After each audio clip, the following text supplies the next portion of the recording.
اما تلقى ما عنده اخلاق، ما عنده ادب، ما عنده كذا، ما هذه، حط صابعك بعين. اسمعني، انا خادمكم، ادري بيك ضغطت عليك، انا ادري ضغطت عليك، بس انا اذا دافع عنه خيوانك اللي قاعد يلطمون وياي هنا وكلهم يقولون بشاربك وبطيبك، حتى اذا يصير بي شيء انت مسؤول عنه، اذا طلع من الطريق انت مسؤول عنه. اسمع يا جماعه الخير، انا خادمكم، ومو عاد ابين لك واقول لك انا وخادم.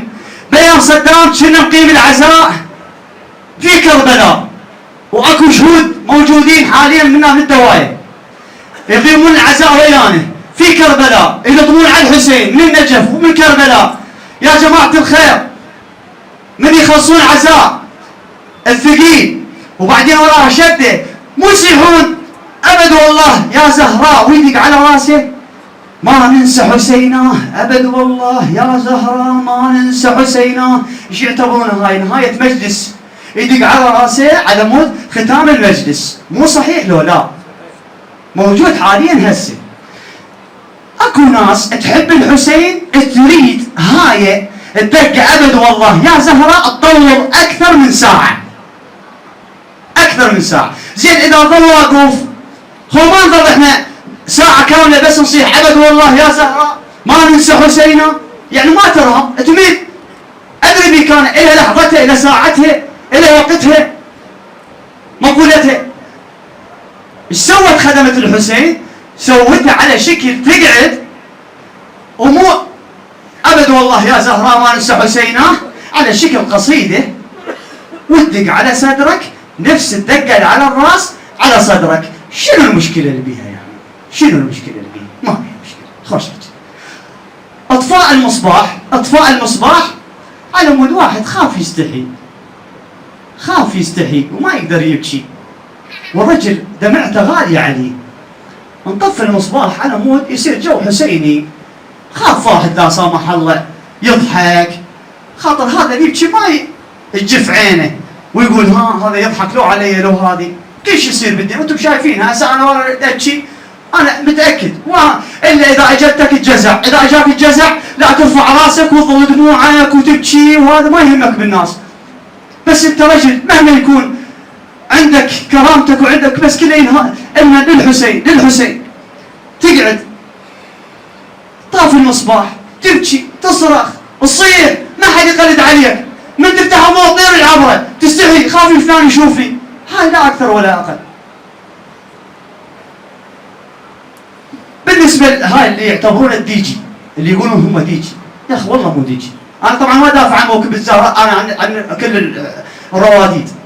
اكو رواديد بعد ما اعرف يحشون ما يحشون، ما اعرف، بس انا دافع عن موكب الزهراء اهل البصره اللي الله وفقه، هو اللي جاب الشهور للعراق، وهو اللي نشر هاي الثقافه الحسينيه والشباب حبتها والله وفقه. هسه راح شي يقول لي واحد، اكو واحد بداخلكم راح يقول لي، اقول لك شنو فرقك عن حمزه عن غيره عن غيره؟ يا جماعه الخير، اكو خدام في الشطره عاشرتهم انا، من ضمنهم حاج مهدي الاخرس، الشرف انه جدي، كان يجمع الناس بديوانه يلطمون على الحسين، فاجت قصايد يسمونها. هسه احنا شو عندنا؟ حسيناوي، وعندنا بحر طويل، وعندنا هاي الاسماء القديمه اللي يقرا بها حمزه وعبد الرضا الله يرحمهم ان شاء الله، والله يحفظ الباقين.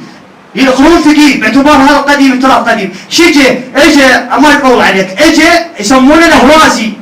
شنو هو الهوازي؟ الهوازي اللي يقرا به باسم الكربلائي الله يحفظه ان شاء الله بجاه فاطمه الزهراء. لا مو عاشور، مو عاشور. اللهم صل على محمد. ما احكي عاشور، انا احكي شوف الثقافه شلون تتطور، الدنيا شلون تتطور. اسمعني، اجت هاي الثقافه، فيا هو اللي صعدوا. هسه موجود حاليا رحيم المله، رحيم الهاشمي، احنا شنا قبل نسميه رحيم المله. ورواديد هوايه، خالد ولد الله يحفظه، صادق وارد الله يحفظهم، موجودين حاليا بالشطره شباب. وانفتحوا على القضيه الحسينيه، فقام يقرون اهوازي، قاموا القدماء شو يقولون؟ هذا لا تقعد يمه، هذا يقرا اهوازي، خلوا يولون ذولا قاطعوهم، خلوا يولون ذولا قاطعوهم. هسه وين الاهوازي؟ اكو قصيده هسه ما تنقرا بالتلفزيون مو هوازيه. اسال كل اهل الالحان الناس اللي اختصاص بالقضيه الحسينيه، اكو واحد ما عاد. هسه انت بس اسمع يوم ذكريني من تمر زف الشباب راسا نقول هاي قديمه، بس من يقرا باسل جديد يطلع هذا هو الهوازي. قاطعوهم ما يشربون وياهم شاي، ما لقيناهم بالديوان الى ان هسه كله هوازي. الشور كذلك، هم كذلك، هذول ما يستحون، هذول يرقصون كذا كذا. شئت ان ابيت ان الله سبحانه عز وجل اراد عن هاي الناس تتقرب للحسين من خلال هاي القضيه. انت ايش ضارك؟ على قولك واحد اخونا محمود خادم الحسين، محمود يقول سيدنا واحد قلت له عمي هاي الشغله قربتني للحسين، ما صدقت لقيت شيء اجلب بيه قرب للحسين. شلون اعرف انا؟ اخلي ابكي على الحسين، الطم وين الوالد. اخواني هسه موضوع الشور والنظم ما عندكم اشكال عليه ان شاء الله، بس انا هاي اريد اوضح